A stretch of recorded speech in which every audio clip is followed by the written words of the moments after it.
Manchester United are standing at a crossroads, not the kind of crossroads where a club pauses, reflects and continues on the same path. This is a genuine turning point, the kind that defines ownerships, shapes legacies, and determines whether a club moves forward or falls further behind. Right now, in the middle of April, every single decision being made at Old Trafford carries enormous weight. The manager situation is unresolved, the transfer targets are circling, and the player who once symbolized everything good about this club is stuck in a loan arrangement that has no clean ending in sight. This is not a quiet period for Manchester United. This is the beginning of what could be the most important summer in the Ineos era. And today we are going to break it all down, every piece of it. The manager search, the transfer targets, the Rashford situation, what is happening with Mason Mount, the Angelo Stiller pursuit, and why this summer carries so much pressure that even the ownership's reputation is now directly on the line. Stay with me, because this story has layers. Here is what you need to understand before anything else. Ineos are approaching the end of their second full season in charge of Manchester United. They have made 2 managerial changes in that time. The first was replacing Erik ten Hag. The second was bringing in and then dismissing Ruben Amorim. Michael Carrick is currently the interim head coach, and the question of who leads this club permanently is still completely open. The financial cost of those decisions alone is staggering. £31 million was spent on compensation related to sacking Ten Hag and then hiring and then firing Amorim. That is £31 million spent on managers who are no longer at the club. And that figure matters enormously right now because it is directly shaping how Jim Ratcliffe approaches the next appointment. He is reluctant to spend further on compensation. That means the next manager almost certainly needs to be available, affordable and ready. On top of that, the squad still has fundamental problems. The midfield is in crisis. Casemiro is expected to leave. Manuel Ugarte has struggled for consistency. The left side of the team needs addressing. There are calls to add another centre-back. And the club needs to secure Champions League qualification, then actually prepare to compete in it next season. All of this must happen in one summer window. If you want the full picture on every major story hitting Manchester United right now, hit that subscribe button. This channel breaks it all down clearly, honestly and in depth. Now let us get into it. Louis Saha on attacking and midfield targets. Louis Saha says a more realistic attacking option for Manchester United could be Victor Osimhen alongside Benjamin Sesko. He stressed that UEFA Champions League football will be crucial next season and highlighted the need for midfield reinforcements like Declan Rice and Sandro Tonali. Saha also called for a creative playmaker to support Bruno Fernandes and help balance different tactical setups depending on opponents.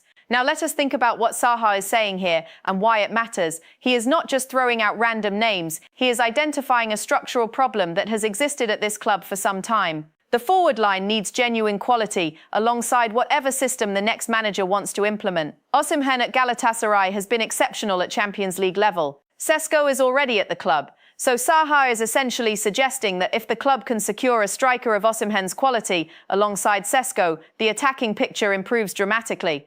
But here is the more important part of what Saha is raising. He is talking about midfield reinforcements at the level of Declan Rice and Sandro Tonali, players of that profile, players who win the ball, drive forward and do both the ugly work and the creative work. That is the standard the club needs to be aiming at. And he is right to include the creative playmaker point because Bruno Fernandes cannot be the only source of creativity in this team indefinitely. Angelo Stiller and the release clause situation. Manchester United are understood to be very interested in signing Angelo Stiller this summer.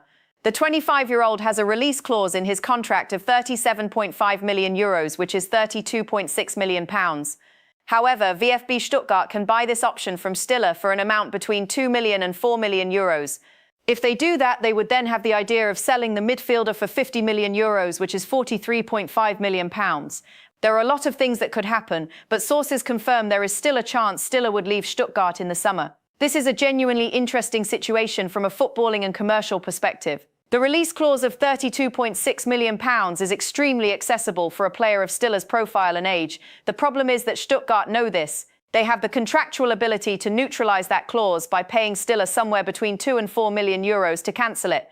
If they do that, the price jumps to around £43.5 million. That is a significant jump. So what this really means for Manchester United is that timing is critical. Move early, move decisively, and the deal gets done at the lower figure. Delay again, as was reportedly the case last summer, and Stuttgart closed the door. The situation is a test of whether the club has learned from its past transfer window mistakes. Mason Mount update. Mason Mount is settled in Manchester and is desperate to play regular football. He was in high spirits during United's training camp in Ireland last week and is now fully fit after his extended break. He is eager for a chance to start against Chelsea on Saturday. Mount's situation is one of those stories that never quite goes away. The reality for the player is that he has had an incredibly difficult time with injuries since joining Manchester United. But the picture here is actually encouraging. He is fully fit. He was in good shape at the training camp in Ireland, and he wants to start against Chelsea. That last point carries some extra meaning, given that Chelsea is his former club. There is a personal motivation there, alongside the professional one. The question of whether Carrick gives him that start is a footballing decision, but the news itself is positive for Mount and for the club's options going into a fixture that matters. Tuchel and Ancelotti no longer available. Thomas Tuchel and Carlo Ancelotti are seen as strong options for United, but Tuchel has extended with the England national team until 2028. Meanwhile, The Athletic report that Ancelotti is set to extend with the Brazil national team until 2030. This is a significant development that effectively removes two of the most credible names from the conversation. Tuchel was a genuine candidate. He had previously impressed in an interview with the club back in 2024, reportedly to the point where an offer was made. But extending his England deal through 2028 means that option is effectively closed unless England release him, which is extremely unlikely. Ancelotti is a different case. He is one of the most decorated managers in football history, but a commitment to Brazil through 2030 essentially ends any realistic pathway to Old Trafford in the near term. The situation narrows United's options considerably, and that makes the remaining candidates all the more important to assess carefully. The Carrick decision and the interview process. Picking a manager or head coach who can get the best out of the current squad is accepted at Old Trafford as being a crucial aspect this time round. Carrick has certainly done that, and bringing him and his staff in can be regarded as a plus in the column for United's decision makers. Now, they insist they will not rush the decision on his future. They want to wait until the end of the season, see where United finish, sense the mood, and study the final data. They have done background checks to get a good sense of the market, but have not yet pulled the trigger on the interview process. The evidence here tells a clear story. The club is being methodical. They are not panicking. They want to see what Carrick delivers in the remaining weeks of the season before committing in any direction. And from a process standpoint, that is actually the right approach. The problem is that in football, being methodical can sometimes mean missing out. If the preferred candidates are also being approached by other clubs, United may find themselves behind in negotiations simply because they were too cautious. The background checks are being done. The market is being studied, but formal interviews have not started. That needs to change quickly once the season concludes. Ratcliffe and Carrick's personality match-up. To some who know Sir Jim Ratcliffe, Michael Carrick's personality does not align with what he would typically go for. Ratcliffe is drawn to alpha characters, hence his initial fondness for Ruben Amorim, a man who fought fire with fire. This is one of the most revealing details to emerge in recent weeks. It does not mean Carrick will be dismissed or overlooked, but it does tell us something important about how Ratcliffe thinks when it comes to leadership profiles. He is attracted to managers who project authority and control in a confrontational way. Amorim fit that mold. Carrick's style is more composed, more measured. And while that quality has served United well in stabilising the dressing room, it may not be the personality type Ratcliffe ultimately wants to build around for the next 3 to 5 years. This is context that every United fan needs to hold in their mind when assessing Carrick's long-term prospects at the club. Unai Emery, not a realistic option. Unai Emery has been proposed to United at different stages in the past, and Sir Alex Ferguson is known to admire his qualities as a manager. But Emery has a level of control at Aston Villa that no appointment would get at Old Trafford. The situation with Emery is straightforward once you understand the structural reality. At Aston Villa, he has built something on his own terms.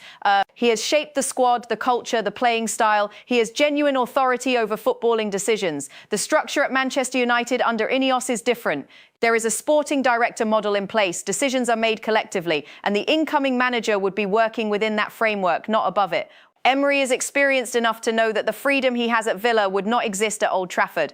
That is why, despite the admiration from Sir Alex Ferguson and the historical proposals, this particular appointment will not happen. The Rashford and Barcelona standoff. Fabrizio Romano on Manchester United's message to Barcelona regarding Marcus Rashford. Pay the €30 million buy option clause, or the club can welcome Rashford back and decide either selling him to another club or he stays. depending on who is going to be the next manager. This is one of the most complex situations currently surrounding the club, and the way it is being handled reveals a great deal about how United are approaching their negotiating position. The club is not panicking about Rashford's future.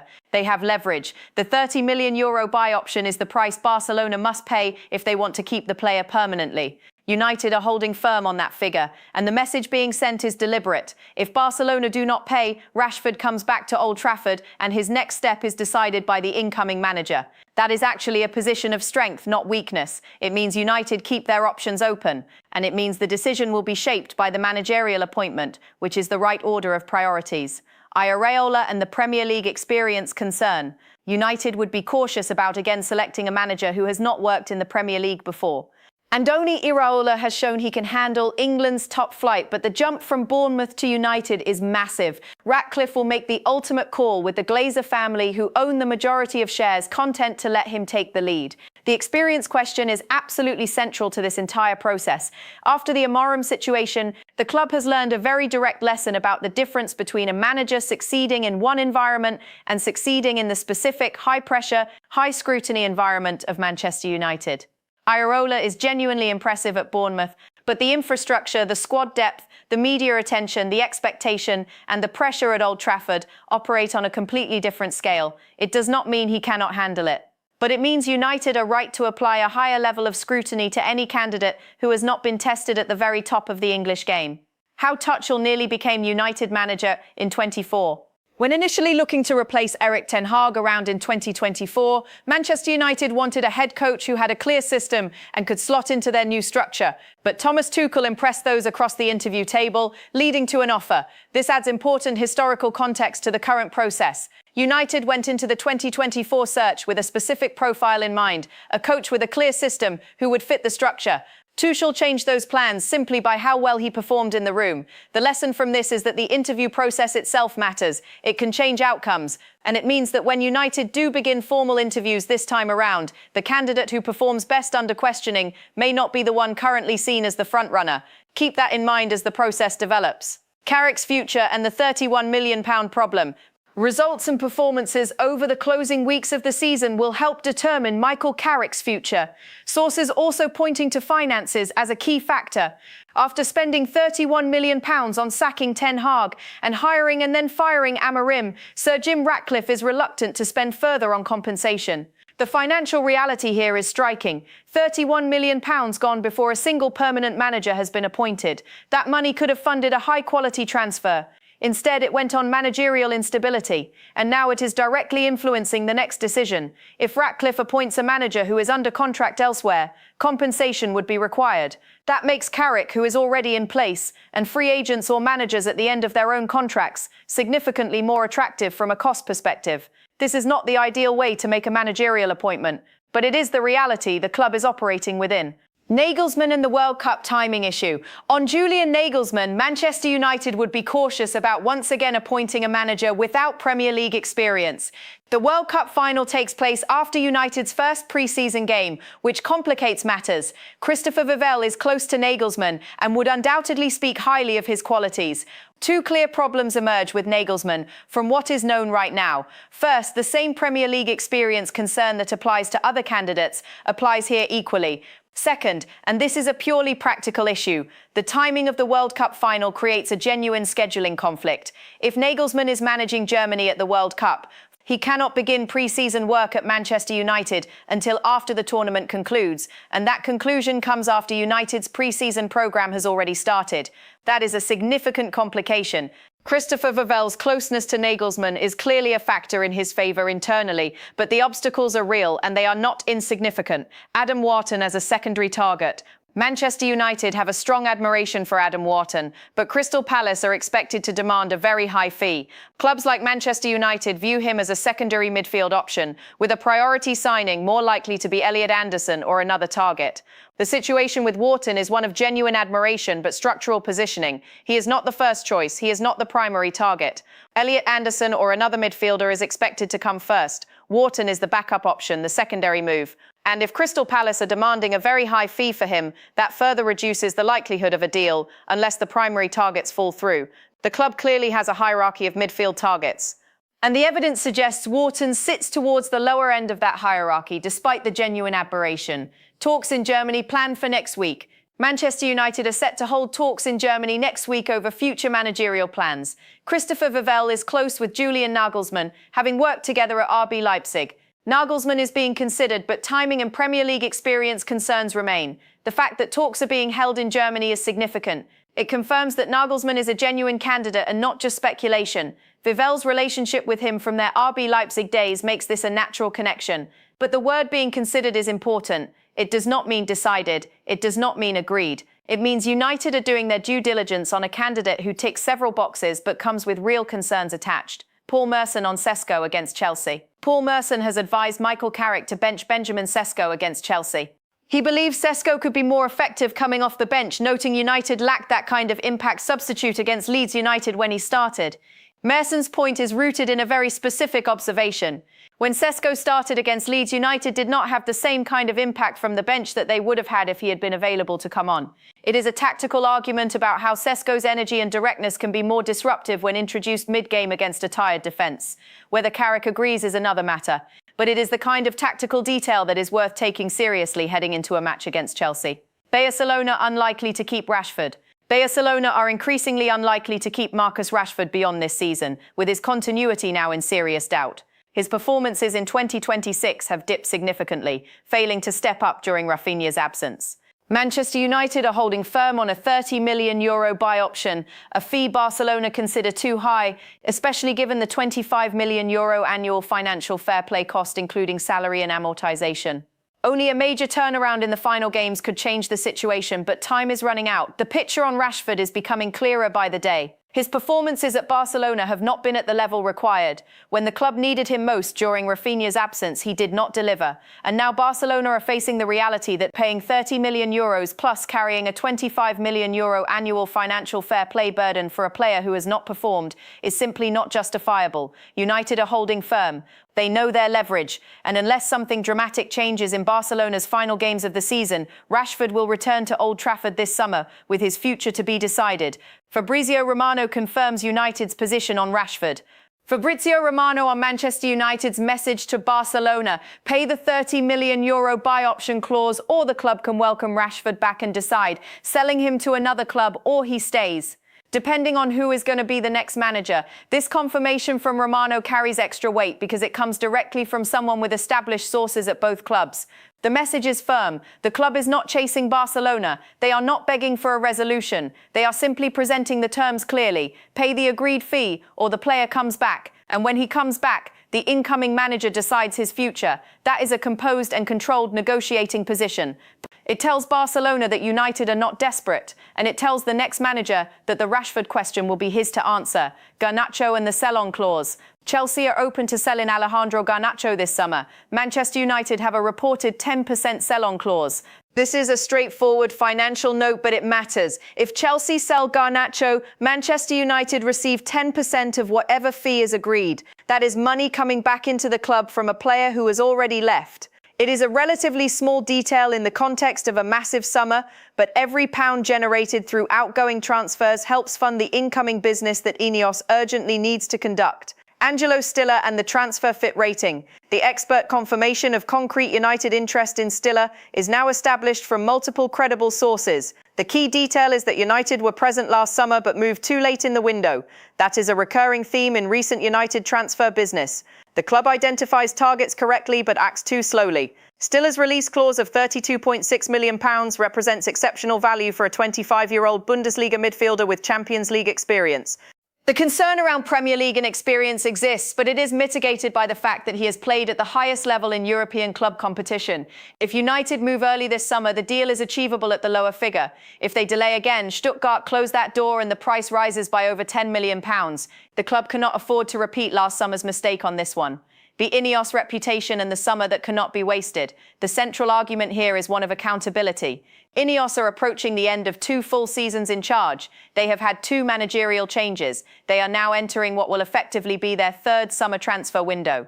At some point, the language of a project being new or in its early stages stops being valid. That point is arriving now. Ben Jacobs describes this summer as hugely significant and ambitious. The language is precise. It is not cautiously optimistic. It is significant and ambitious.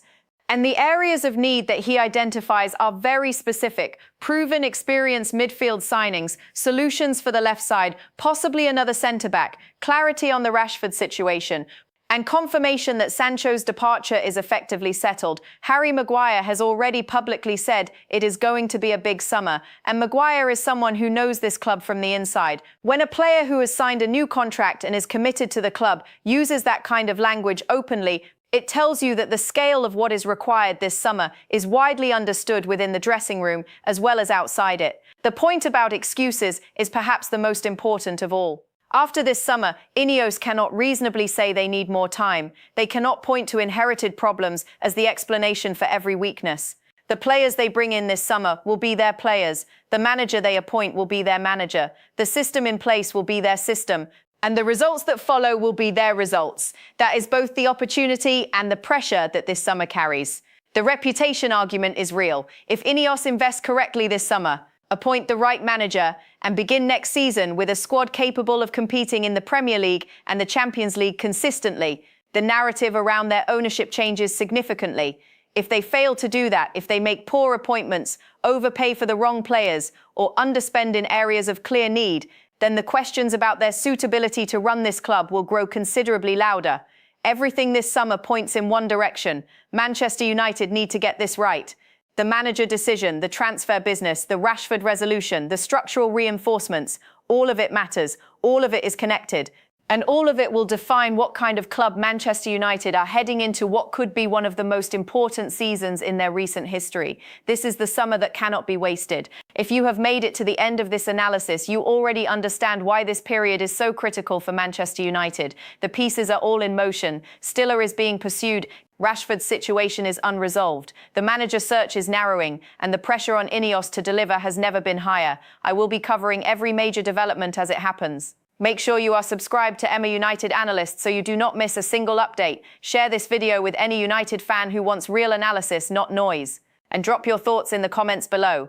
Who do you think should be the next Manchester United manager? And which midfielder should the club prioritise this summer? Stay sharp. Stay informed. This is Emma United Analyst.